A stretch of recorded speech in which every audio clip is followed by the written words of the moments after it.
我哥衣锦还乡那天开饭馆的，我为他摆了3天3夜的流水席。酒过3巡，他拍着我的肩膀：“妹子，你这小破店趁早关了，跟我去城里。哥给你在公司食堂找个刷盘子的活，不比你在这有出息。你这个人单打独斗成不了大事的。”我笑了笑，没说话。接着我哥醉醺醺的吹嘘着自己老板有多厉害，是国内餐饮界的龙头。可是他不知道的是，他口中那位从不露面的神秘老板就是我。妹子，你那小破店趁早关了，跟我去城里。说他给我在他们公司食堂找个刷盘子的活，比我在这有出息。周围的亲戚立刻爆发出一阵哄笑。大伯夹了一块红烧肉塞进嘴里，连连点头，说我哥现在是大城市公司的高管，我跟着他是去享福，还说我这小饭馆1个月挣不了几个钱。接着又说我作为女孩子家，整天沾一身油烟味，以后连个好婆家都找不到。我笑着给我哥倒满酒，什么也没说。我妈在一旁笑得合不拢嘴，满眼都是他这个骄傲的儿子，说我哥从小就聪明，是我们全村第一个考上名校的，夸耀他现在留在都城的大公司，1年挣的钱比在家里1辈子都多。说完让我赶紧谢谢我哥，我垂下眼眸，掩去眼底的嘲讽，谢谢哥。林浩得意地摆了摆手，一副成功人士的派头，都是自家兄妹，让我不用客气。接着他话头一转，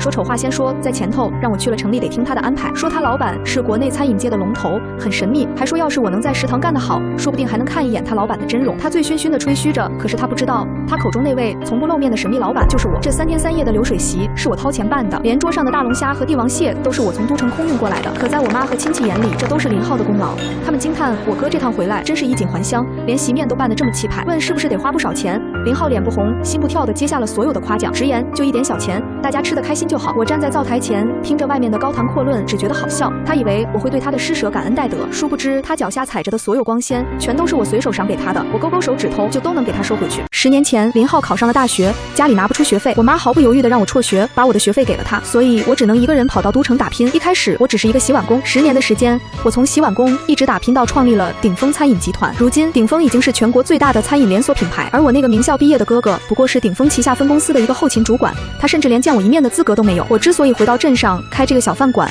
只是为了研发新菜品，这里的食材最天然，环境也最安静。没想到林浩居然以为我混不下去，回老家摆摊了。思绪拉回来，我妈的大嗓门从外面传来，她让我别弄菜了，赶紧过去敬我哥一杯。我解下围裙，端着一杯茶走了出去，接着朝我哥举起杯子说，我以茶代酒，敬他一杯。林浩斜着眼睛看我，满脸的不屑，对我说，我的眼界太窄了，还说在镇上开个破饭馆没有什么出息，让我听他的，明天就把店盘出去，跟他去城里。我妈也跟着帮腔，说我哥现在出息了，能拉我一把是我几辈子修来的福气，还说我去了城里每个月发了工资，让我记得交给我哥保管，说我哥要在城里买房娶媳妇，我这个做妹妹的得多帮衬着点。我挑了挑眉，看着我妈，问她说我的工资为什么要交给我哥。我妈看我这个态度，一巴掌拍在桌子上，怒吼着骂我死丫头，还问我怎么跟她说话的，说当初要不是我哥出息，我们家怎么会有今天的好日子，还说我一个初中毕业的能进大公司食堂，还得靠我哥的面子。接着她放狠话说让我交点工资怎么了，说那是我欠我哥的。亲戚们也纷纷指责我不知好歹，说做人不能忘本，说我哥供我吃住，收点钱是应该的，还说只有白眼狼才不认账。我看着这群嘴脸丑陋的亲戚，心里冷笑连连。既然林浩这么想带我去城里见世面，那我就成全他好了。好啊，我明天就关店，跟哥去城里。我看着他们说道。林浩听完满意的笑了，说算我识相。第二天一早，林浩就拿出一张纸拍在我面前，说这是我们合租的协议。我拿起来扫了一眼，差点气笑了，上面密密麻麻写着各种霸王条款。我不仅每个月要交3000块钱的房租，还要承担家里所有的家务和1日3餐，并且我的工资卡必须交给他保管，他每个月只给我留500块钱零花。我看罢后盯着我哥看了好久。哥，你这算盘打得我在镇上都听见了。林浩皱起眉头，一副恨铁不成钢的样子，说我什么都不懂，城里消费高，他这是在帮我攒钱，还说我一个女孩子手里拿那么多钱没什么用，万一被人骗了怎么办。我妈在一旁连连点头，说我哥说的对，我是女孩子家，钱放在自己手里不安全，还催我赶紧签字，别磨磨唧唧的。我拿起笔，毫不犹豫地签下了自己的名字。林浩看着签名，嘴角勾起得意的笑，让我赶紧收拾收拾，下午就跟他走。我没什么好收拾的，只带了几套换洗的衣服。下午林浩开着他那辆贷款买的2手大众，带着我上了高速，一路上他都在给我灌输城里的规矩。说到了公司，让我千万别说我是他妹妹。接着他解释说，公司规定严格，要是让别人知道他是走后门把我塞进食堂的，影响不好，说让我装作不认识他，有什么事私下联系。我靠在车窗上看着窗外飞驰的景色，说了一句知道了，林主管。林主管3个字我咬得格外清晰。林浩对这个称呼很受用，脸上露出了得意的神色，夸我说算我机灵，交代我到了食堂手脚麻利点，别给他丢人，还说要是我干得不好，他随时能把我开除。我闭上眼睛，懒得理他，开除我，整个鼎丰集团都是我的，我倒要看看他怎么开除我。到了都城，林浩把我带到了他的出租屋，那是一个破旧的老小区，2室1厅，乱得像个猪窝。他指着最小的房间说让我就住，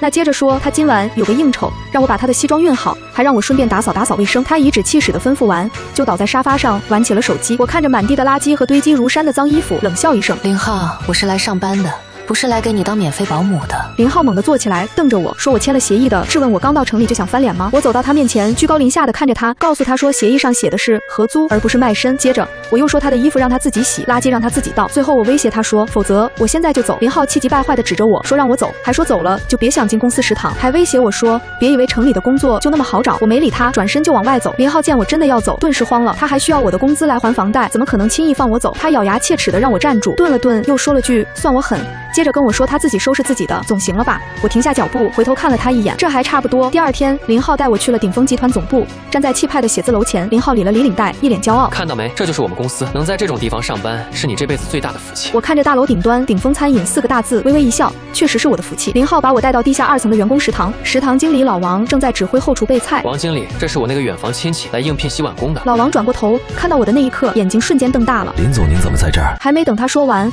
我迅速冲老王眨了眨眼，微微摇头，他立刻心领神会，随即轻咳了一声，板起脸。林主管，你总算来了，既然是林主管介绍的，那就留下吧。林浩连连道谢，还说让他多费心，千万别因为他的面子对我客气，让他该怎么使唤就怎么使唤我。老王擦了擦额头的冷汗，尴尬的笑了笑，随即林浩转头恶狠狠地警告我，让我好好干，别给他惹事。说完，他便大摇大摆地走了。林浩一走，老王立刻关上后厨的门，扑通一声，差点给我跪下，问我这是唱的哪一出。我脱下外套，随手拿过一条围裙系上，微服私访，体察民情。接着我说让他别紧张，说给我安排个灶台，我要试几道新菜。老王擦着汗，连连点头。接下来的几天，我一直待在后厨研发新菜品。集团下个月要推出春季新菜单，我必须亲自把关。我熬了一锅秘制的高汤，香气四溢，整个后厨的人都馋得咽口水。就在这时，林浩突然推门进来了。一进门，林浩就闻到了那股浓郁的香味。他顺着香味走到了我的灶台前，看到是我，愣了一下，随即皱起眉头，问我不在后面洗碗，在这里干什么？我盖上锅盖，淡淡的说，王经理让我帮忙看火。林浩狐疑的看了我一眼，伸手掀开了锅盖，金黄色的浓汤翻滚着，散发着诱人的色泽。他咽了一口唾沫，拿起旁边的勺子尝了一口，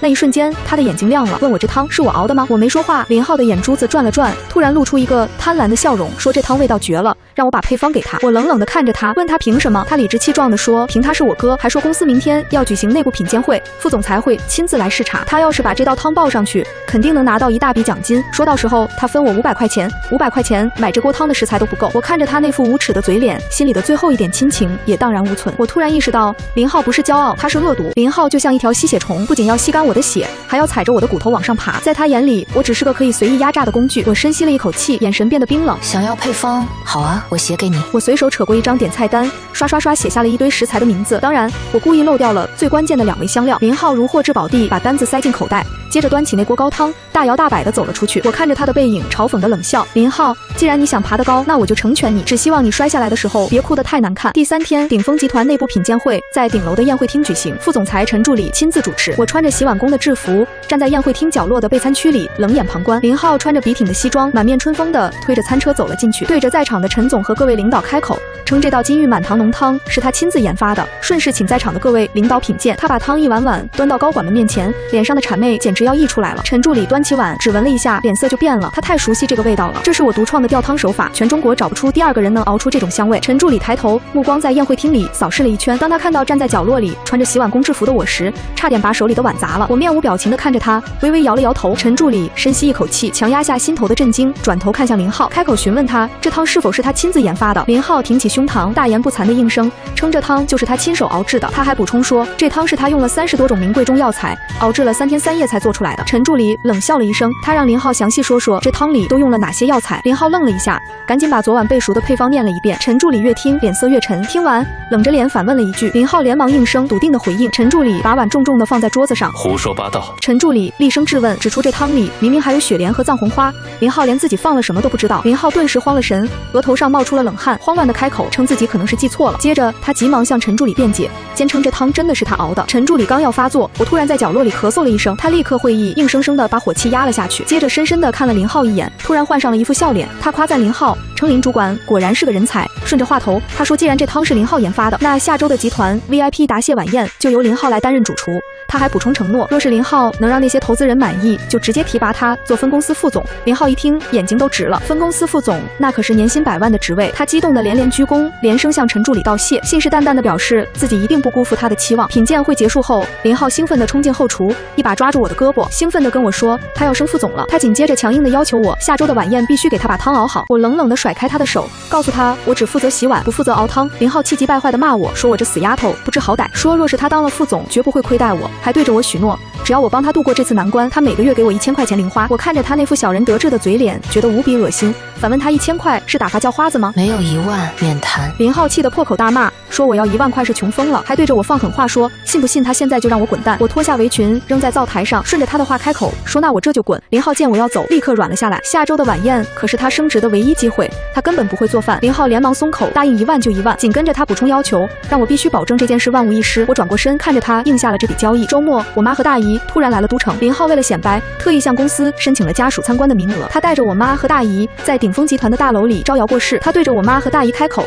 说让他们看这就是他工作的公司。林浩满脸得意的补充这整栋楼都是他们老板的。我妈摸着大理石墙面啧啧称奇，接着夸赞林浩说他可真是有出息。他还感慨林浩能在这么豪华的地方上班，是老林家的祖坟冒了青烟。大姨跟着连声附和，说自家那个不争气的东西要是能有林浩1半的本事就好了。林浩得意洋洋地带着他们来到了地下2层的食堂。我正穿着工作服在水槽边洗菜，我妈一看到我就皱着眉开口呵斥我，问我看看自己像什么样子。她嫌弃我穿得破烂，说我简直是在给我哥丢人。大姨捂着鼻子满脸嫌弃的开口说洗碗工就是洗碗工，一身的泔水味，还对着我阴阳怪气说我可得好好感谢我哥，要不是他我连这泔水都闻不到。我甩了甩手上的水，冷冷地看着他们，反问我凭自己的双手赚钱有什么丢人的。我妈冲上来一巴掌拍在我的肩膀上，厉声呵斥我还敢顶嘴。紧接着她质问我这个月的工资有没有交给我哥，说我哥马上就要升副总了，要在城里买大房子。接着她要求我赶紧把钱拿出来给我哥凑首付，简直要被气笑了。反问他买房子凭什么让我出首付？大姨在一旁阴阳怪气的开口说我是他妹妹，我不帮他谁帮他？还补充说我一个女孩子早晚要嫁人，留着钱也没什么用，说不如把钱给我哥买房，以后我在婆家受了欺负，我哥也能给我撑腰。我看着大姨那张尖酸刻薄的脸，毫不客气地对了回去，让他既然这么深明大义，就把自家房子卖了给我哥凑首付。接着我又说反正他儿子也不争气，留着房子也没用。大姨顿时像被踩了尾巴的猫一样跳了起来，尖着嗓子骂我是小贱蹄子，质问我怎么跟他说话。他转头就对着林浩告状，让他看看我这个妹妹一点教养都没有。林浩沉下脸指着我的鼻子厉声呵斥，让我赶紧给大姨道歉。他还放狠话说我不道歉现在就滚出公司。我扯下身上的围裙狠狠地砸在林浩的脸上，滚就滚。接着我让他记住这是他让我滚的，下周的晚宴他自己看着办。说完我头也不回地走出了食堂。林浩在我身后气急败坏地大喊说我赶走，走了就别回来求他。我妈跟在后面骂骂咧咧，骂我是白眼狼，养我不如养条狗。我冷笑着走进了电梯，直接按下了顶层的按钮求他，真是天大的笑话。距离 VIP 答谢晚宴还有3天，林浩彻底慌了。他打了我无数个电话，发了无数条微信，我统统拉黑。他甚至跑回出租屋找我，却发现我已经搬走了。他根本不知道我此时正坐在鼎丰集团顶层的总裁办公室里，喝着陈助理泡的顶级大红袍。陈助理恭敬地站在一旁跟我汇报，说林浩那边已经急得像热锅上的蚂蚁了。接着他还补充说，林浩这几天在外面找了好几个厨师，都熬不出我那种味道。我摇晃着茶杯，看着杯中舒展的茶叶，淡淡开口让他急。紧接着我吩咐陈助理让他通知采购部，把公司所有的高级食材全部锁起来，没有我的签字，谁也不许动。陈助理心领神会地笑了，应声说明白。晚宴当天，整个鼎丰集团灯火通明，都城商界的各位大佬、投资人纷纷到场。这场晚宴不仅是为了答谢客户，更是为了展示鼎丰的新菜品。林浩穿着一身洁白的厨师服，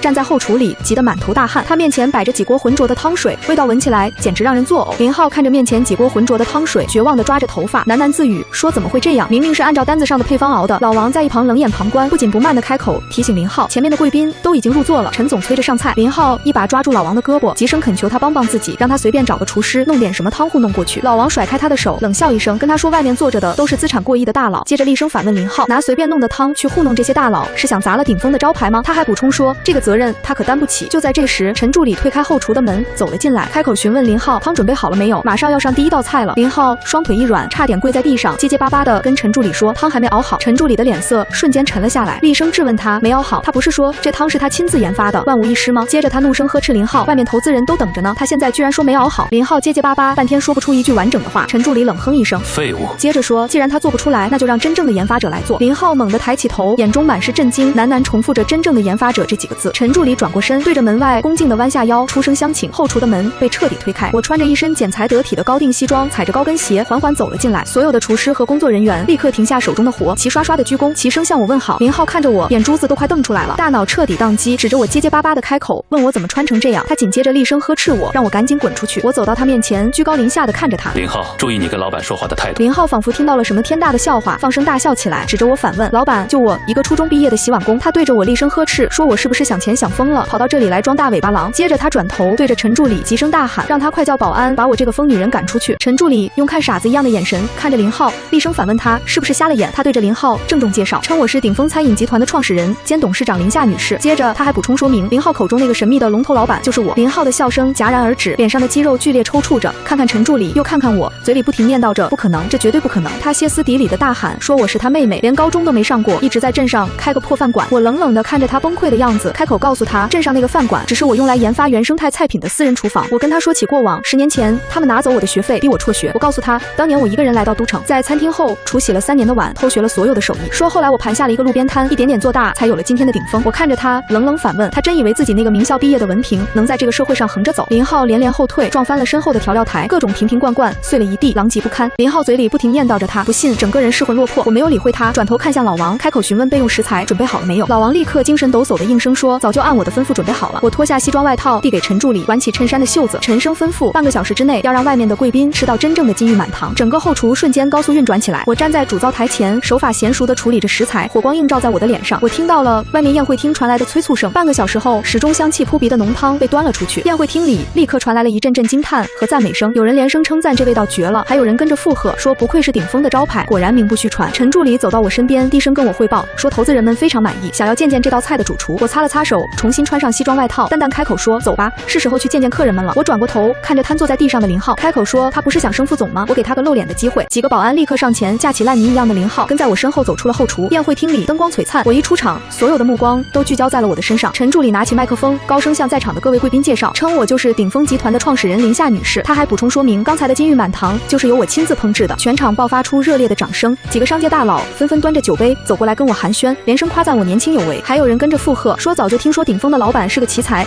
今日一见果然气场非凡。我微笑着与他们一一碰杯，应对自如。而在宴会厅的角落里，我妈和大姨正目瞪口呆地看着这一切，他们是林浩偷偷带进来看热闹的，本以为能看到林浩大出风头，却没想到站在聚光灯下的人是被他们踩在脚底下的我。我妈揉了揉眼睛，紧紧拉着大姨的手，不敢置信地开口询问，那是不是小夏？大姨彻底傻眼了，结结巴巴的应声说好像是，可他怎么成了老板了？我端着酒杯缓缓走到他们面前，保安立刻把死狗一样的林浩扔在了他们脚下。我端着酒杯缓缓走到他们面前，开口询问，这顿饭吃的还满意吗？我妈看着地上的林浩，又看了看一身高定的我，终于反应过来了，她猛地扑上来，一把抓住我的手，不敢置信地询问，我真的是大老板？她立刻换了一副嘴脸，连声喊着我的好闺女，说她就知道我是个有出息的。她紧接着恳求我，让我快让我哥起来，说地上凉。我嫌恶地甩开她的手，拿出手帕擦了擦手指，淡淡开口说，我只是个连初中都没毕业的洗碗工，怎么配当她的好闺女？大姨见风使舵地凑上来，满脸堆笑地跟我说，以前都是跟我开玩笑的。她紧接着小心翼翼地开口询问，能不能把她儿子，也就是我表哥也安排进公司？她还补充说，随便给个经理当就行。我看着大姨那张贪婪的脸，忍不住笑出了声。大姨，我们公司是讲究实力的地方，不养废物。我转头看向陈助理，吩咐他把林浩的账单拿出来，给大家念一念。陈助理拿出一叠厚厚的文件，当众大声宣读，林浩在担任后勤主管期间，利用职务之便虚报采购价格，中饱私囊，涉嫌职务侵占金额高达120万。接着他还补充宣读，此外林浩还多次窃取公司机密配方，企图据为己有。全场哗然，我妈吓得一屁股坐在地上，脸色惨白，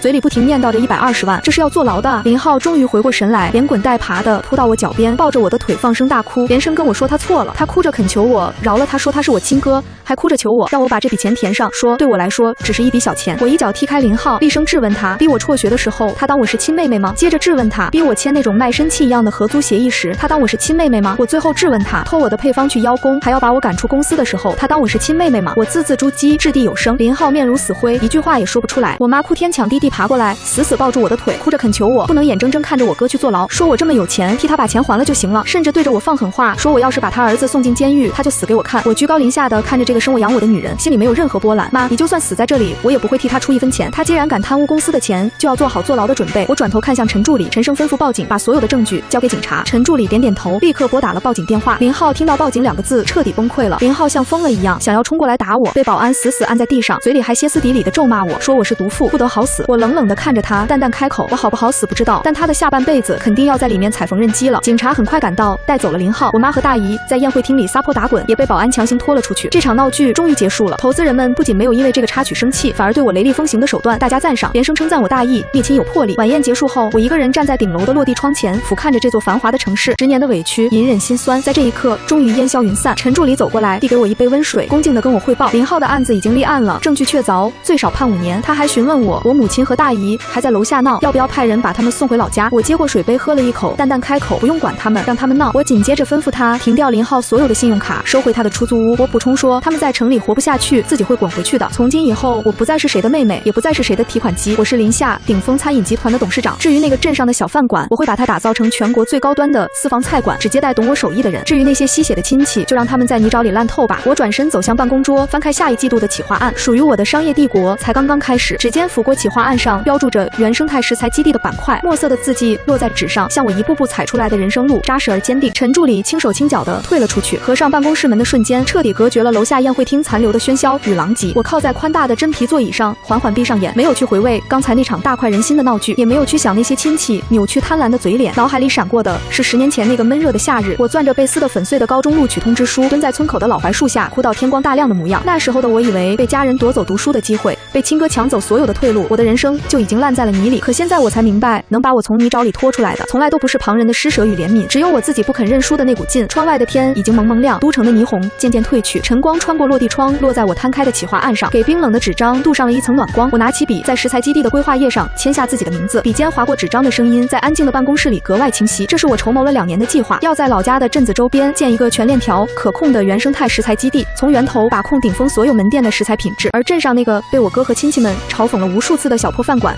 就是这个计划里最重要的一环。我要把它打造成鼎丰最高端的私房菜研发中心，只接待真正懂食材、懂味道的人。天光大亮的时候，陈助理端着刚泡好的清茶走进来，手里还拿着一叠整理好的文件，脚步放得很轻，生怕打扰到我。我接过文件，一页页翻看着，最上面的是林浩职务侵占案的补充证据，每一笔流水都清清楚楚，每一份虚假采购合同都有他亲手签下的名字，铁证如山，没有任何翻案的可能。第2份文件是关于我母亲和大姨的动向记录，他们在公司楼下闹了整整1夜，哭天抢地的引来了不少路人围观，最后被巡逻的民警劝离，又去了林浩之前租住的公寓，却发现房门已经被换了锁，里面的东西也被清理一空，身无分文，又无处可去的2个人，最终只能在天亮后挤上了回老家的长途大巴，连一张高铁票都舍不得买。我翻完最后1页文件，将它们合起来放在桌角，从他们联手夺走我的人生，把我当成给林浩铺路的垫脚石开始，我们之间的那点血缘情分就已经被他们亲手磨得一干二净。接下来的半个月，我把全部的精力都投入到了工作里，带着研发团队跑遍了周边的食材产地，敲定了新品的最终配方，让 VIP 答谢宴上广受好评的金玉满堂正式入驻鼎丰旗下所有高端门店，成了新的招牌菜品。集团的业绩再创新高，合作的投资人纷纷追加投资，鼎丰的商业版图在我的手里一步步扩大，从都城辐射到了全国10几个1线城市。可我始终记得，我所有的起点是那个不起眼的小镇，是那个被人嘲笑的小饭馆。忙完都城的所有事务，我带着陈助理和研发团队踏上了回老家的路。车子驶离高速，开进熟悉的镇子时，正是午后，阳光正好，街道2旁的梧桐树长得枝繁叶茂，和我当年离开的时候没什么两样。车子停在镇口的小饭馆门前，我推开车门，看着眼前这个熟悉的小院子，斑驳的墙面，老旧的灶台，还有院子里那棵我亲手栽下的桂花树，都还是记忆里的样子。这里是我当年从都城回来一手一脚盘下来的小饭馆，是我在被原生家庭伤透了心之后给自己找的一个避风港，也是我研发新菜品打磨手艺的秘密基地。可在我哥和那些亲戚眼里，这里只是一个上不了台面的小破店，是我没出息的证明。我抬手抚过斑驳的木门，指尖触到粗糙的木纹，心里泛起一阵说不清的暖意。这里才是真正属于我的地方，比都城那间豪华的总裁办公室更让我觉得安心。随行的施工团队紧跟着下车，按照我早就敲定好的设计方案，开始对小饭馆进行改造，不破坏原本的结构，只在原有基础上做修缮和升级，保留它最原本的烟火气。我没留在院子里看施工，带着研发团队去了镇子周边的村子，考察早就看好的几处地块，敲定食材基地的最终选址。我们在村里转了整整2天，走遍了周边的山林和田地，和当地的农户聊了种植和养殖的情况，敲定了合作的初步意向，一切都在按照我的计划稳步推进。可我回镇上的消息还是像长了翅膀一样，飞快地传遍了整个村子，传到了那些亲戚的耳朵里。第3天一早，我刚到小饭馆的院子里，就看到门口围了一大群人，都是村里的亲戚，还有不少八竿子打不着的邻里，一个个伸长了脖子往院子里张望，脸上堆满了讨好的笑。为首的是当初在流水席上嘲讽我一身油烟味找不到好婆家的大伯，还有当初阴阳怪气劝我把钱给林浩买房的大姨。他们看到我立刻一窝蜂地围了上来，脸上的谄媚和讨好比当初对着林浩的时候还要浓烈几分。我面无表情地站在原地，看着他们一张张虚伪的脸，看着他们前倨后恭的模样，只觉得无比可笑。当初林浩衣锦还乡的时候，他们围着他吹捧，把他捧上了天，转头就对着我指指点点，说我一个女孩子开饭馆没出息，说我给老林家丢人。现在他们知道了我才是鼎丰的老板，知道了林浩不过是个靠着偷我的配方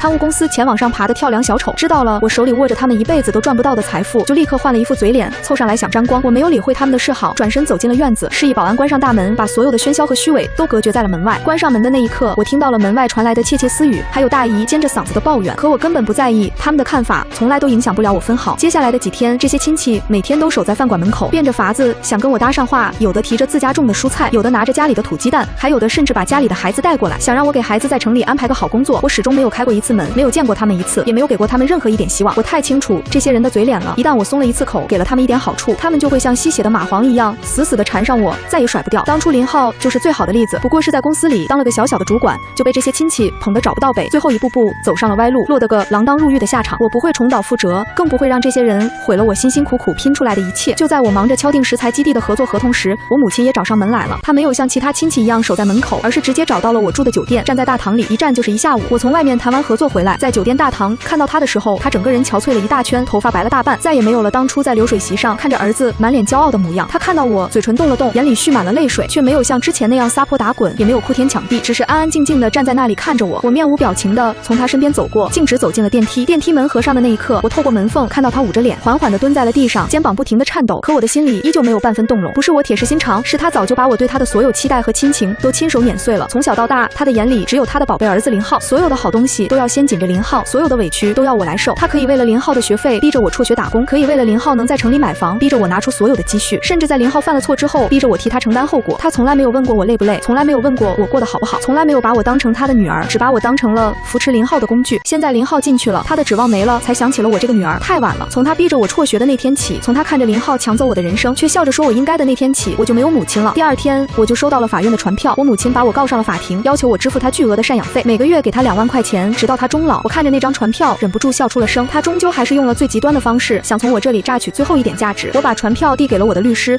全权委托他处理这件事，没有再多看一眼。我不是不赡养他，我只是不会按照他的要求给他源源不断的钱去填补他和林浩的窟窿。法院最终的判决下来，按照当地的生活水平，我每个月支付他固定的赡养费，足够他安安稳稳的过完下半辈子。至于他要求的巨额费用，法院全部驳回了。他拿到判决书的那天，在法院门口大闹了一场，对着围观的人哭诉我不孝，说我忘恩负义，说我赚了大钱就不管亲妈和亲哥的死活。可这一次再也没有人站在他那边附和他的话了。就在前几天，我以顶峰集团的名义给村里修了平整的柏油路，给镇上的小学捐了新的教学楼和食堂，还在村里建了免费的老年食堂，让村里的孤寡老人每天都能吃上热乎的饭菜。村里的人都记着我的好，都知道我是什么样的人，也都知道林浩和我母亲当初是怎么对我的。他的哭诉只换来了旁人的冷眼和嘲讽，没有人再同情他。闹了几次之后，他也终于消停了，再也没有出现在我的面前。又过了2个月，林浩的案子正式宣判，因为职务侵占数额巨大，证据确凿，被判处有期徒刑6年。听到这个消息的时候，我正在镇上的私房菜馆里带着研发团队调试新的菜品，锅里的浓汤咕嘟咕嘟的冒着泡，香气弥漫了整个院子。陈助理站在我身边，小心翼翼地汇报着判决结果，观察着我的脸色，生怕我有什么情绪波动。我手里的汤勺没有停顿，依旧不紧不慢地搅动着锅里的浓汤，心里平静得像一潭死水。这个结果早在我让陈助理查他账目的时候就已经注定了，林浩要为自己做的错事付出应有的代价，没有人能替他承担。年底的时候，镇上的私房菜馆正式开业，没有大张旗鼓的宣传，只邀请了业内真正懂餐饮的前辈，还有顶峰的核心合作客户。开业当天，院子里的桂花开得正好，香气四溢。我亲手做了一桌子菜，赢得了所有人的认可和称赞。这个曾经被人嘲笑的小破店，成了全国餐饮界都向往的高端私房菜馆。预约排到了1年以后，而村子周边的原生态食材基地也正式投入了使用，给顶峰旗下所有的门店供应最优质的原生态食材，也带动了周边村子的农户增收致富，家家户户的日子都过得越来越好。大年30的晚上，我一个人坐在私房菜馆的院子里，看着漫天的烟花在夜空中炸开，绚烂夺目。院子里的灶台温着一锅我亲手熬的汤，香气袅袅，暖了整个寒冬。我端起温热的汤碗，喝了一口，